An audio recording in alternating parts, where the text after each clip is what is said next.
This week's Dorchester Reporter is highlighting new development plans and new businesses, but the whole city's paying attention to a new report on Boston's long declining population of school-aged children. Among those discussing that topic yesterday was our guest, the managing editor and publisher of the Dorchester Reporter, Bill Forry. Thank you very much for being with us, Bill. Thanks, Chris.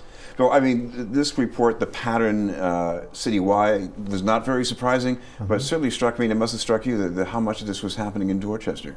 It did, yeah. This report was created by the Boston Foundation's Boston Indicators unit, which is doing some really interesting work all year round on analyzing data that tells us what's going on in the city and what's been happening over the years. And to your point, this is not a new trend. Boston has been gaining population lately, especially in the last 10 years, and we're on track to go to 700,000, I think, in the decade.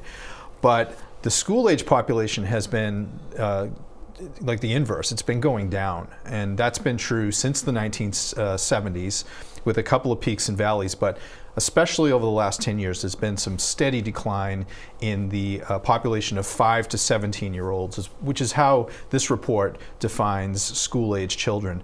And it's not surprising, and as you're reading through the report, as I have, one by one, I'm saying, wow, that's a big number. Like in Dorchester, there's 6,600 fewer school-age children today than there were in the year 2000. That seems like a pretty big number to me. And yet, as you read through the report in its total, you come away, at least I did, thinking, yeah, it kind of checks out, really, with what you're seeing with the trends across the city, displacement and the rise of high-income, really luxury units in the city core, downtown.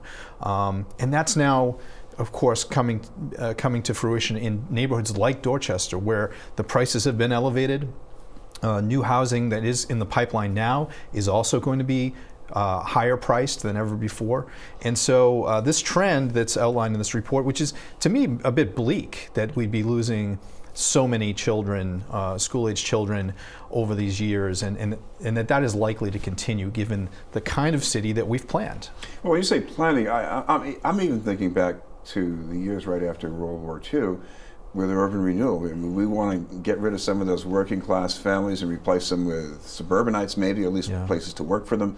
Workplace housing of its time. Yes, and my gosh, this is the dream. It has come to fruition. Maybe. Well, it has, and there's been other elements too. Of course, nationally, the birth rate is down, and so it's not just a Boston issue. And in fact, this report highlights mainly coastal cities throughout the U.S., places like San Francisco and Seattle have an even more precipitous drop in the school-age population.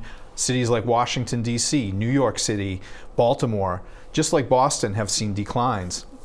What's interesting in our context, of course, Chris, is that the desegregation era, the kind of the trauma and the chaos of that era, has also, I think, left some lingering scars that affect how parents make choices about where to send their kids to school. One of the interesting things in this report is just how it's changed in terms of the black population within Boston, of not only being in the city, but where they're going to school.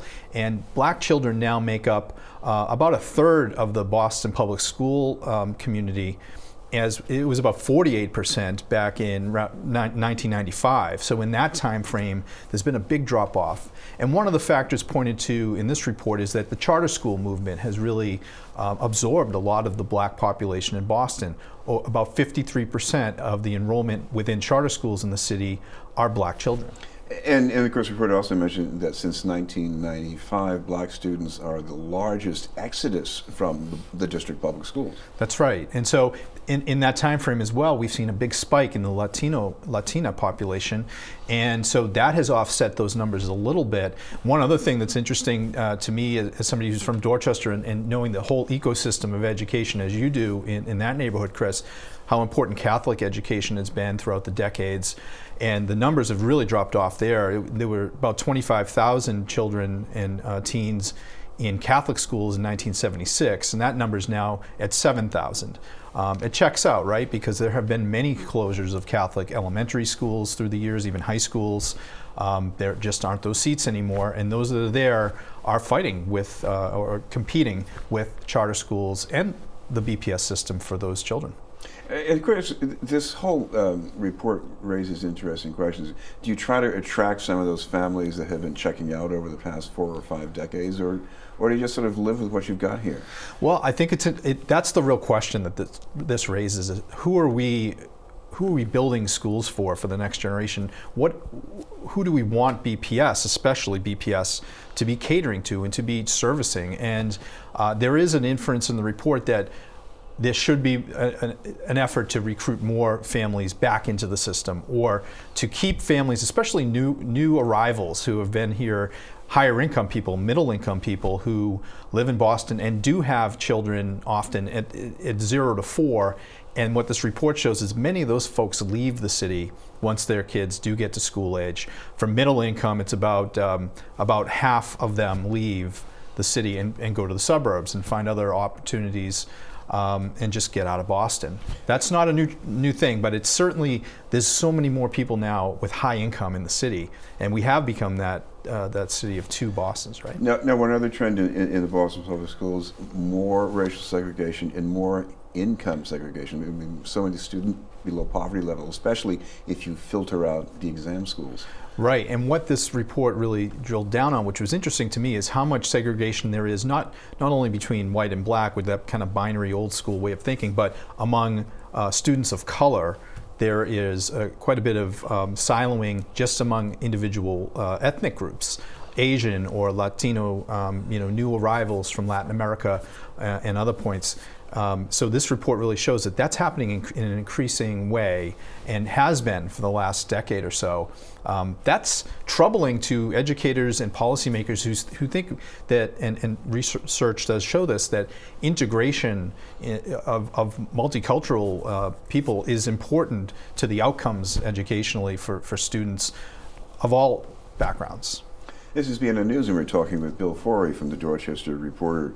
Bill, let's turn to some of the things that people are planning to build in Dorchester. We're talking about some pretty high buildings, and not too far from Morrissey Boulevard and JFK UMass Station. So what is this all about? Yeah, it's an interesting segue, because obviously the kind of housing we're deciding to build. Not for school-age kids, maybe. Right. It's not clear exactly yet, because these are new plans that have just been filed. The specific project you're referencing is 2 towers that would be built along Morrissey Boulevard on what used to be a television studio right next to the Boston Globe, and it's a 2 1/4 acre site, kind of tucked in between the Globe and some other buildings adjacent to it. The development team here from Center Court, which is the new ownership, they want to build a 17-story building and a 15-story building next to it, and together they would house 608 units of housing. Obviously very dense, the tallest structures in Dorchester by quite a bit, and it would be a new addition to the skyline, but obviously, it would also be a new influx of people and potentially vehicles, but we haven't seen the full plan yet. This is the letter of intent was just filed with the BPDA yesterday. But what we know from covering this over the last year, because the development team has been coming out to the neighborhood asking people what they think of this concept, is that they're actually going to go higher originally. They were going to go, I think, 25 stories and 22 stories, and they could. This particular stretch of Morrissey Boulevard was kind of, a master plan was done back in the early 2010s, and there was the thought given to, let's go high here, let's go dense here. This transit MBTA station is right there for commuter rail and the Red Line and buses. So this is a part of the city which we will expect to see height and density here. The question is going to be, first of all, will they get this kind of project in before the economy starts to change, the building boom? And also, what's going to happen to enhance the road systems and the infrastructure around Columbia Point and Morrissey? Because as we all know, it's a problem. All right. Thank you very much for being with us. You're welcome. Bill Forry from the Dorchester Reporter. Thanks. Up ahead, we'll tell you how to look for coverage on the Massachusetts Health Connector.